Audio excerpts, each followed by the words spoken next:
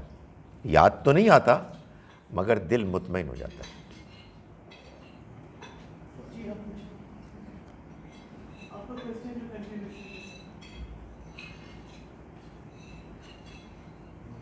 سر سوال میرا وہی تھا، میں اس کی کنٹینیوشن یہ تھی کہ حضرت خضر علیہ السلام اور حضرت لقمان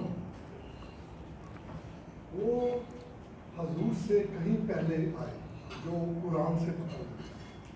حضرت ابراہیم کی ان کی باتوں سے ہے کہ وہ ایک اللہ کے تھے، تو اور حضرت ابراہیم کے متعلق بھی یہی کہ وہ قبلہ کہا گیا اور وہ ایک اللہ کو، تو وہی باتیں وہ کر رہے تھے. تو کچھ لوگوں سے میں نے سنا ہے کہ ان کو وہ پیغمبر کا جو میں نے کہا تھا، جو میرے ایکچولی سوال پہلے بھی کچھ دنوں کے میرے پوچھا تھا، تو یہ ڈز ہی اسٹینڈس کیونکہ ان کا آگے پیچھے اور کہیں پتہ نہیں لگتا کہ ان کا کیا شجر نسل تھا کیا ہوتا، کیونکہ اہل یہود میں سے تو جو بھی آتے تھے اس کے بعد نبی آ جاتے تھے. جیسے کہ حضرت داؤد علیہ السلام کو بھی ایک نبی نے ہی نام ابراہیم کا انہوں نے کہا کہ تم نبی بنو گے جب اس کی وہ. میں جاننا چاہ رہا ہوں کہ کیا حضرت لقمان علیہ السلام کا کیا وہ. میں گزارش کر رہا ہوں کہ اللہ تعالیٰ نے انسانوں کی ہدایت کے لیے جو طریقے اختیار کیے، آپ کہیے جو بندوبست کیے، وہ دو تھے. ایک وہ بندوبست کہ جو ہر انسان کے ساتھ اس کی پیدائش کے ساتھ اس کو حاصل ہے.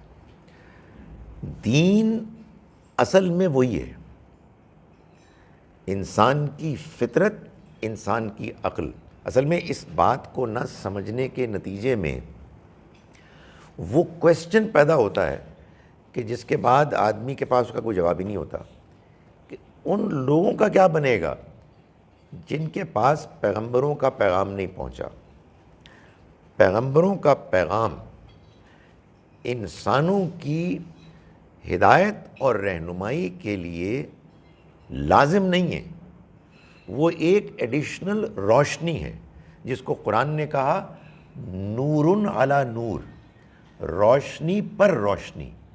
تو ہمیں پہلے اصلاً اپنی فطرت میں بہت سی باتیں اچھی اور بری ان کا احساس شعور حاصل ہے. عقل آرگیو کر کے ان کو اور واضح کر دیتی ہیں. پیغمبر کیا کرتے ہیں؟ ان کے بارے میں ریمائنڈ کراتے ہیں، کلیریفائی کرتے ہیں، اور ایک بہت امپورٹنٹ چیز کرتے ہیں شریعت کے علاوہ، وہ یہ ہے کہ یہ بتاتے ہیں یہ تمہاری فطرت اور تمہاری عقل تمہارے رب نے تم کو دی ہے، اس کا نتیجہ نکلے گا. قیامت کے دن اللہ تعالیٰ ان چیزوں کے بارے میں پوچھے گا. اور مزید یہ کہ وہ ان کو فطرت کی روشنی میں آپریٹ کرنے کے نتیجے میں جہاں کچھ مشکلات آتی ہیں ان میں اللہ کے احکام شریعت بھی بتاتے ہیں، جیسے سود کی حرمت، جیسے سور کی حرمت، جیسے نماز کی حیت وغیرہ وغیرہ. سو یہ جو بزرگ جن کا ذکر اللہ تعالیٰ نے کیا، جن کے بارے میں یہ وضاحت تصریح نہیں ہے کہ وہ اللہ کے پیغمبر تھے، ان کا ذکر اسی لیے کیا تاکہ یہ واضح ہو کہ پیغمبر اگر کہیں نہیں بھی پہنچے تب بھی انسان کے لیے اللہ کی دی ہوئی رہنمائی کی روشنی میں چلنا بالکل ممکن تھا اور اب بھی ہے. یہ وعلیکم السلام. جو سورہ لقمان میں جو حضرت لقمان نصیحت کرتے ہیں پاکستان، یہ ایز اے مینڈیٹری جیسے احکامات اللہ ہوتے ہیں، تو اس کی نظر میں لیں گے کہ گائیڈنس پرنسپل لیں گے کہ پرنسپل ہے کہ ان کے لیے تھا، کس ایکسٹینٹ تک اس کی امپلیکیشن ہے؟ جی دیکھیے، حکیم لقمان کی جتنی بھی باتیں ہیں وہ حکمت کی باتیں ہیں. اچھا یہ بڑا مسئلہ ہے کہ لفظ حکمت جو ہمارے یہاں ہے نا، وہ آپ کہیے کہ اور انسانی انڈرسٹینڈنگ میں ایک سمجھاتی لگژری ہے. یہ بڑا حکیم آدمی ہے, ویری برائٹ مین, بڑا پہنچا ہوا آدمی ہے. قرآن مجید کی تعلیمات سے معلوم ہوتا ہے کہ یہ لازم ہے. بھائی جو انسان کی فطرت میں موجود ہے اس سے تو کوئی انحراف ہی نہیں ہے. شریعت میں اختلاف ہو سکتا ہے اس لیے کہ وہ تو ایک بیان ہے نا, تو بیان کو سمجھنے میں میرے اور آپ کے درمیان کو ڈفرینس آف اوپینین ہو سکتا ہے, لیکن جو میرے اور آپ کے پاس پیدائشی طور پر موجود ہیں, کیسے یہ ڈس ایگریمنٹ ہو سکتا ہے کہ یار والدین کا احترام ہونا چاہیے نہیں ہونا چاہیے, ہو ہی نہیں سکتا. جھوٹ بولنا چاہیے یا سچ بولنا چاہیے, کوئی ڈفرینس آف اوپینین نہیں ہو سکتا. سو یہ لازم ہے. چنانچہ میں یہ بار بار گزارش کرتا ہوں کہ حکمت دین کی اصل بنیاد ہے. دین اللہ کا پیغام اس کو ریمائنڈ کراتا ہے اور اس پر بلڈ اپ کرتا ہے شریعت اور حکمت کے نتائج, یعنی آخرت اور اس میں جواب دہی. سو ایک, جیسا کہ میں نے گزارش کی, ایک روشنی ہے اور ایک روشنی پر روشنی, نورن علی نور. اور یہ نقطہ بھی میں بیان کر دوں جو قرآن بار بار کہتا ہے, جو بہت امپورٹنٹ ہے. لوگ بار بار پوچھتے ہیں آپ کی اللہ کی دی ہوئی اس روشنی کو اگر آپ نے پریزروڈ رکھا, پاک صاف رکھا, تو دوسری روشنی آ کر اس کو کیچ کرے گی. اس کی ایک مثال ذہن میں آتی ہے کہ آپ کا پائلٹ فلیم اگر جل رہا ہے تو پھر وہ گیس آئے گی تو وہ بھڑکے گا. پائلٹ فلیم اگر نہیں جل رہا, بجھ چکا ہے, تو پھر جتنی مرضی گیس دکھائیں کچھ بھی نہیں ہوگا. سمم بکمن عمیون فہم لا یرجعون ختم اللہ قلوبہم. یہ کیا ہوتا ہے, دل پہ مہر کیسے لگ جاتی ہے؟ جھوٹ بول کر, بول کر, زیادتی کر کے کرتے جانا اور برائیاں کرنا, وہ برائیاں جن کا برائی ہونا معلوم ہے. سو یہ آپ کا سوال تھا کہ یہ اچھی باتیں ہیں, نہیں, یہ وہ اچھی باتیں ہیں جو لازم ہیں. ان میں سے کوئی بھی غیر لازم نہیں ہے. جی میم. میں ویسے ہی کر لیں. ڈاکٹر صاحب یہ حکمت کیا بات کر رہے ہیں, کیونکہ اکثر دیکھا ہے کہ جیسے آپ نے ابھی ایک پروسیس ڈسکرائب کیا کہ جب آپ کی فطرت کو کوئی چیز ٹچ کرتی ہے, you use your logic and reason, تو ایک انلائٹنمنٹ ہوتی ہے, you feel a sense of peace and you know this is the truth. This varies from individual to individual. What is my logic and what gives me peace, if I try to explain it to somebody else, unko wo uska relate nahi karte. So can we say that God then relates to all individuals differently according to their need or capacity or their abilities, and wo jo noor aayega unke paas wo accordingly aayega jo unki capacity hogi. اس میں اس confusion میں ایک اور چیز بھی add کر لیں. It varies from individual to individual and from society to society. یہ بھی ہو جاتا ہے. دیکھیں گزارش یہ ہے کہ ایک وہ کامن ڈینومینیٹر ہے جو سب انسانوں میں مشترک ہے یا عام طور پر ہوتا ہے. ایک میری پرسنالٹی, طبیعت ہے, رجحانات ہیں, ایک آپ کی ہے. اس میں اختلاف ہو سکتا ہے. بعض اوقات یہ بھی ہوتا ہے کہ میں ضد کرنا شروع کر دیتا ہوں, تو آپس میں جیسا کہ میں کہتا ہوں تمیز کے دائرے میں جب آپ گفتگو کریں گے تو کسی موقع پر مجھے اسٹرائک کر جائے گا کہ نہیں وہ ٹھیک کہہ رہی ہیں, لیکن بہرحال میں انسان ہوں, میں کہوں گا یار میں ان کی بات کیوں مانوں. تو اس لیے کچھ اختلاف ہو جاتا ہے. بعض اوقات ہو سکتا ہے کہ کچھ مائنر چیزوں میں جس کا تعلق فطرت سے نہیں ٹیسٹ سے ہے, اس کو ہم فطرت کے ساتھ خواہ مکس اپ کر دیتے ہیں. لیکن ایک اور ایلیمنٹ بھی ہے جو معاشروں میں جو فرق ہوتا ہے اور انسانوں میں فرق ہوتا ہے, اس میں وہ بھی ایک امپورٹنٹ رول پلے کرتا ہے, اور وہ ہے جس کو کہتے ہیں, جس کو ابھی میں نے ڈسکرائب کیا, لیکن اس کے لیے لفظ ڈی جنریشن ہے. یعنی جھوٹ بولنا ایک نہایت ہی گھٹیا کام ہے. مگر میں آپ کو بتا رہا ہوں کہ پاکستانیوں میں یہ اتنا عام ہے کہ میں نے ایک سمجھدار آدمی سے سنا آنیسٹلی، اس نے کہا کہ یار اللہ تعالیٰ کوئی اتنا بھی سخت نہیں ہو سکتا کہ چھوٹے موٹے جھوٹ کو وہ مائنڈ کرے. یعنی آپ سوچئے کہ اب میں اس کو کیا کہوں یار، جھوٹ جھوٹ ہے، اور چونکہ وہ آپ کی عادت بن گئی ہے تو آپ اللہ تعالیٰ کو کہہ رہے ہیں کہ یار اللہ تعالیٰ ایڈجسٹ کریں. نہیں، جو فطرت ہے وہ بالکل کلیئر ہے، لیکن چونکہ زندگی ایک آزمائش ہے اس لیے اللہ تعالیٰ نے ہم سب کو آزادی دی ہے، اور برائی میں ٹیمپٹیشن ہے، اور فطرت سے انحراف میں شارٹ ٹرم بینیفٹس ہیں. اس لیے آدمی وہ کرتا ہے. اور پھر ایک ہمارے اندر ایک ایگو ہے، بھائی میں تیری گل کیوں مننا بھائی، ہو آر یو. یہ جو ہو آر یو ہے نا، یہ جس کو کہ یہاں بہت کنڈیم کیا گیا ہے، یہ ہے وہ چیز کہ جو بندے کو مرواتی ہے.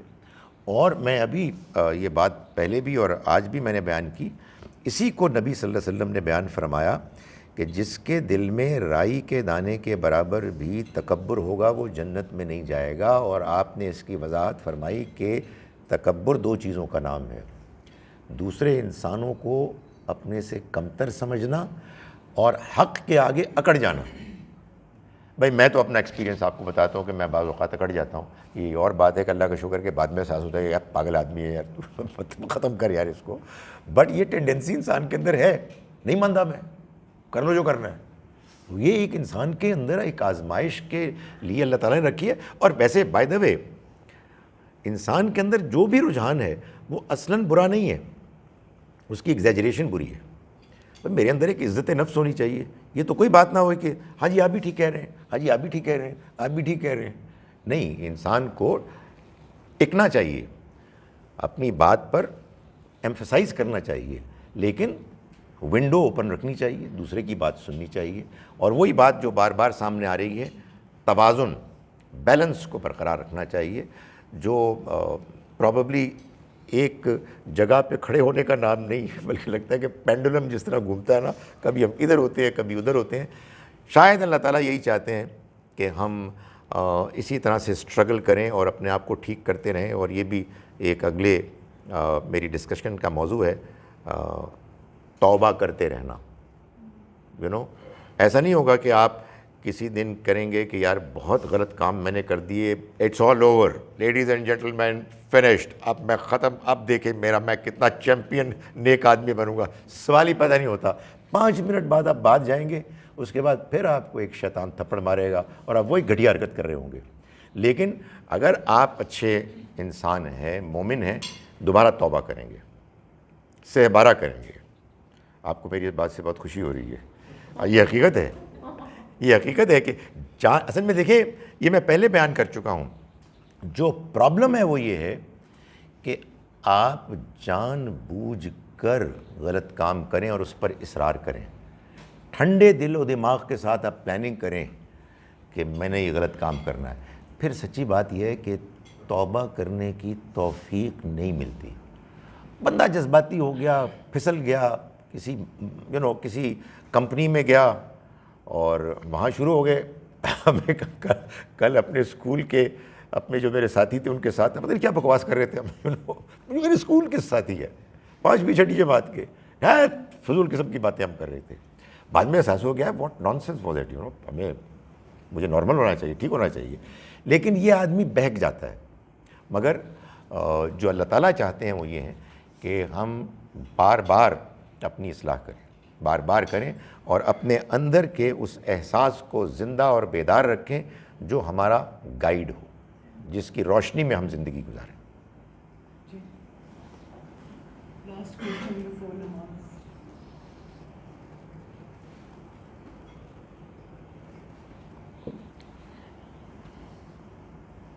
حکمت سے ریلیٹڈ تو نہیں ہے، لیکن ابھی جو آپ نے توبہ کرنے کی بات کی اس سے ریلیٹڈ ہے. کہا جاتا ہے کہ رو رو کے معافی مانگو اور جب دعا کرو تو بہت رو، جبکہ مجھے اس کے لیے بہت فکر ہے کہ مجھے کبھی رونا نہیں آتا. تو اس کی کیا حقیقت ہے؟ ایک تو یہ ہے کہ اس کے لیے ایک اور لیکچر ہے، اس میں بھی آپ تشریف لائیے گا. لیکن گزارش یہ ہے کہ رونا ضروری نہیں ہے، احساس ندامت اور شرمندگی ضروری ہے. بعض لوگوں کو رونا بغیر وجہ کے آ جاتا ہے. آپ ابھی بات شروع بھی نہیں کرتے معلوم ہوتا ہے رونا شروع کر دیا ہے. اور بعض لوگوں کو آپ مارنا شروع کریں تب بھی نہیں روئیں گے. یہ پرسنالٹیز کا فرق ہوتا ہے. یہ کوئی وائٹل چیز ہے ہی نہیں. بات یہ ہے کہ آپ کے اندر یہ احساس ہو کہ آپ نے جو کام کیا تھا وہ غلط تھا، اور وہ احساس آپ کو اللہ کے آگے شرمندگی کے ساتھ جھکائے اور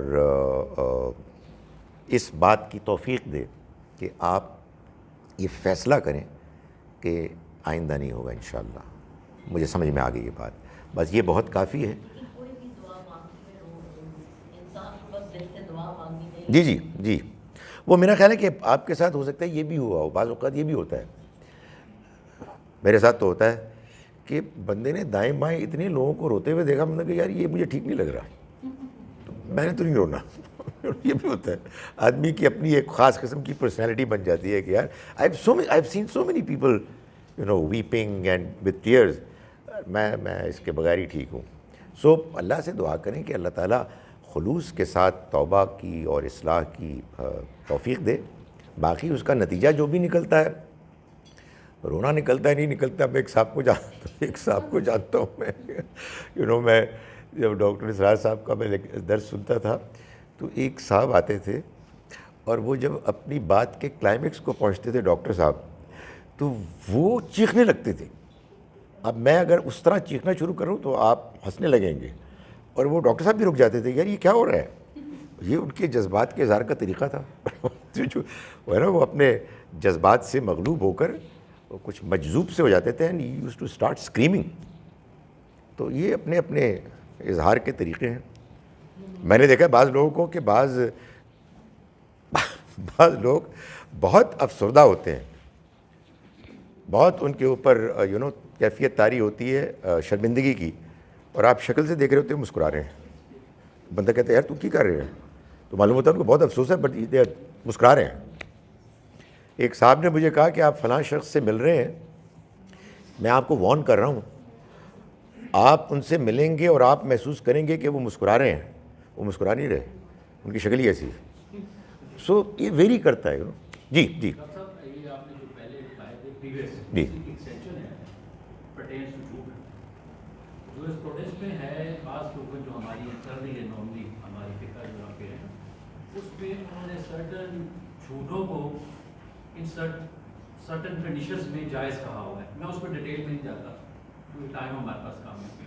تو یہ جو جھوٹ بولنا ہے، اس کے اوپر آپ کا اللہ کی طرف سے جو ہمیں حکم ہے یا اس کی آپ ایک وعید ہے، وہ کس ایکسٹینٹ تک ہے؟ باقی جو دیکھیں جیسے فواہش کے اوپر اللہ نے بالکل حرام قرار دے دیا ہوا ہے، اس ایک چھوٹی چیز کو کس ایکسٹینٹ تک اللہ کی پکڑ ہے.